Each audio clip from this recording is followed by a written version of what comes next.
Otávio está fora praticamente a temporada inteira. O Fluminense vai ter que ir no mercado contratar um camisa 5. E aí é óbvio que quando você fala essa frase, o Fluminense vai ter que ir ao mercado, já suscita 5 mil nomes aparecendo como prováveis contratados do Fluminense. Esse vídeo aqui não tem necessariamente uma informação de apuração de que, olha, este será o 5 contratado pelo Fluminense.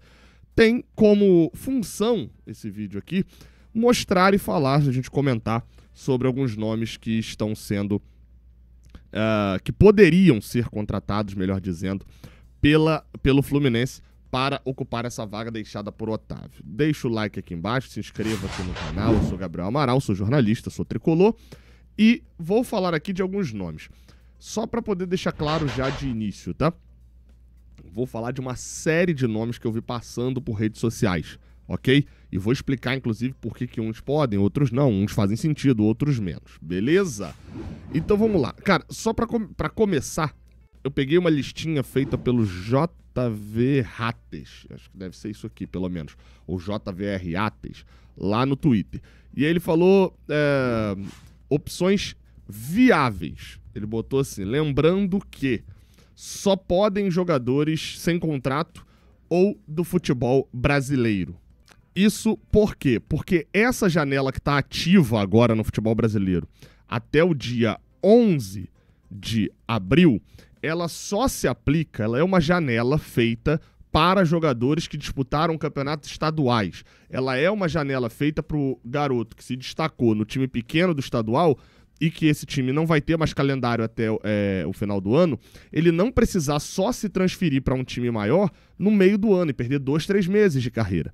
Então essa janela foi feita para isso. E claro, também para jogadores que não estão saindo do seu clube fora da janela. Então eu vou até começar com um nome, que foi o que ele começa citando aqui, que é o nome do Fernandinho, ex-Atlético Paranaense. Fernandinho saiu do Atlético Paranaense, foi rebaixado no ano passado, foi durante muito tempo do Manchester City e está sem clube desde então. Ele já é encarado como um jogador que se aposentou, já deu algumas declarações falando que é muito difícil parar, que não sabe se vai ser técnico, muito se fala dele virar auxiliar do Guardiola. A verdade é que o Fernandinho tem 39 anos, né, gente? O desempenho dele no ano passado foi bom. O Fernandinho no futebol brasileiro fez uma diferença no Atlético Paranaense. Ainda assim, vou repetir, ele tem 39 anos, gente. E tem mais também, né? Não sei se o Fernandinho toparia um Fluminense, ou melhor, se o Mano Menezes toparia um Fernandinho agora. Não me parece fazer muito perfil, não. Eu acho que qualidade tem. Sou um daqueles que fica puto com o Fernandinho tendo enterrado praticamente 2 Copas, mas sendo, pra mim, a cara do Brasil e Bélgica é a cara do Fernandinho.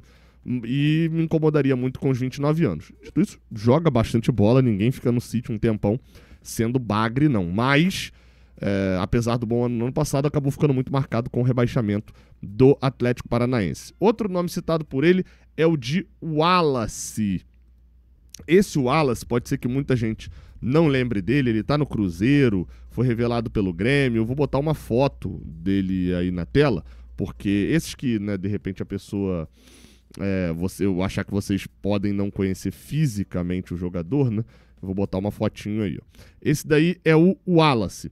O Wallace, ele está no Cruzeiro atualmente, não vem sendo aproveitado na equipe cruzeirense, na equipe celeste. Foi contratado para ser um dos grandes jogadores do Cruzeiro, enfim, veio da Udinese, era titular, ou pelo menos jogava recorrentemente lá na Udinese, tem 29 anos, o valor de mercado dele é alto, né, no geral, porque, como eu falei, ele veio da Europa, mas nesse ano mesmo, ele voltou no ano passado, e nesse ano mesmo, pelo Cruzeiro, ele foi titular 3 vezes quando o Cruzeiro poupou o time. É banco. Titular ali no Cruzeiro, no meio de campo, acaba sendo o Lucas Romero por várias vezes, o meio de campo formado pelo Lucas Romero e pelo Mateuzinho. O Wallace seria uma opção. 29 anos, acho que esse aí, a grande dificuldade seria conseguir a liberação dele, né, da equipe do Cruzeiro, acho que até pelo preço e tal. Não sei se o Fluminense iria atrás do Wallace, porque para essa negociação também, o Fluminense não pode gastar muito dinheiro. O Fluminense já gastou uma bala aí pagando um salário do Otávio. Gastou uma bala no início do ano gastando um dinheirão. E pode até esperar até o meio do ano para trazer um outro jogador. Mas E aí eu sei o que você tá pensando. Gabriel, mas a gente já vai ter que contratar pra substituir um cara que só jogou 6 jogos? Sim, porque o Fluminense estava querendo contratar um Otávio desde o início do ano. Tentou o Raul, não conseguiu. O Raul que tá no Atlético Paranaense. O Fluminense tentou o Cuejar, que tá no Grêmio, não conseguiu. E chegou no nome do Otávio. Quando trouxe o Otávio e se lesionou, o Mano Menezes acha que perdeu um titularíssimo dele. Alguém que ele precisa ter no time. E um desses nomes poderia ser o Wallace.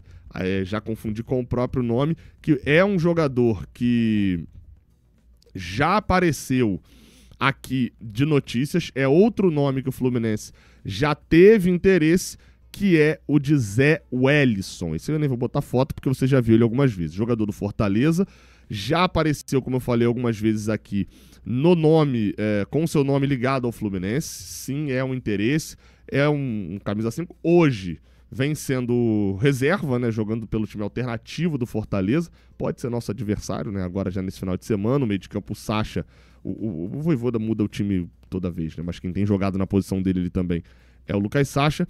E é um cara que, assim, 30 anos, não renovou com o Fortaleza ainda. Pode virar uma opção, cara. Esse eu colocaria, o Wallace e o Fernandinho não, mas esse eu colocaria na categoria das opções viáveis. Chegou a ter um enrosco ali de negociado com o Sport, acabou não rolando. Enfim, então é um jogador que acho que é um pouco mais complicado ali nessas questões de contrato e de negociações. No perfil do jogador, eu acho que agradaria o Mano Menezes. Outro nome que a gente tem aqui é um nome que me agrada quando eu vi aqui, só que eu não entendi uma coisa, que é o nome de Eric Ramírez. Se vocês não lembram do Eric Ramírez, também pode ser um desses que, de repente, a galera acaba não recordando ali 100%, né? Vou botar uma foto dele aí. O Eric Ramírez, que na verdade se chama Eric, só que o apelido dele, quando ele subiu lá no Bahia, era Ramírez. E aí eu vou botar a foto aí agora, você vai perguntar por quê que o apelido dele é Ramírez, né? Lembra muito o Ramírez, ex-jogador do Cruzeiro, da seleção brasileira. No caso do Eric Ramírez, a situação que assim, eu gosto, 24 anos, como eu falei, do Bahia pingou lá fora, voltou e tá no Red Bull há um certo tempo. Só não é um 5, né? Então, Mano Menezes ficou um tempão pedindo um 5. Ou pode jogar sem, né? Se for pra trazer um Eric Ramírez, aí ele vai olhar e falar, pô, tem o Martinelli, tem o Nonato, já tem esses jogadores, não precisaria ir desesperado no mercado agora. E é a mesma parada dessa listinha aqui que eu falei do amigo que botou lá, relacionada a Alex Santana. Alex Santana, também vou botar uma foto aí dele jogando pelo Corinthians, né, que é o clube atual dele, inclusive foi campeão paulista nesse meio de semana. No caso do Alex Santana, a situação segue a mesma lógica, né? Aí, ó, Alex Santana já fez gol contra a gente num clássico vovô. O Alex Santana naquele de 2019 lá no Maracanã, foi 1-0 o gol dele. É que o Alex Santana também é um meio de campo, tá mais para Diego Souza, o Alex Santana, me lembra um pouco. Quase joga de atacante em alguns momentos, então também não sei, não seria esse cincão ali que talvez a gente gostaria de ter, ou, aliás, a gente não necessariamente, né, mas que o Mano Menezes gostaria de contratar para o lugar do Otávio. Aí a gente começa a falar de outras opções. Aí tem umas opções completamente malucas que você vai rodando na rede social e vai vendo. Por exemplo, Dodi. Tá no Grêmio. Renova Dodi. O Dodi, assim, não tem vamos lá, né? Primeiro, ele poderia fazer a função de 5, chegou a fazer algumas vezes. Douglas Moreira, né? Não me agradaria, tem 28 anos, está lá no Grêmio, já passou depois que saiu do Fluminense pelo Japão e pelo Santos. Convenhamos, a chance do Mário Bittencourt fazer negócio com o Dodi, eu diria que é próximo de 0 depois da forma como o Dodi saiu. Então, o Dodi é só um daqueles nomes que, né, não tem muita lógica, não. Outro nome que apareceu também pelas redes sociais como alguém que poderia acabar vindo também, enfim, que seria uma opção ali pro Fluminense, é o nome de Ronaldo. Perdão. O nome de Ronald, volante da equipe do Vitória, volante com passagem pelo Fortaleza. Qual que seria o grande impedimento, né, do Ronaldo? Botar aí a foto dele aí na tela. Qual seria o grande impedimento? É um volante forte fisicamente, assim, enfim, vi pouco dele, pouco que eu vi. Até gostei, assim, em alguns momentos. Ele também é chamado de Ronald Lopes. Vocês me com o Ronaldo, porque Ronaldo é o próximo. Ronald Lopes. Não é aquele volantaço também, camisa 5, pegador 100%, né?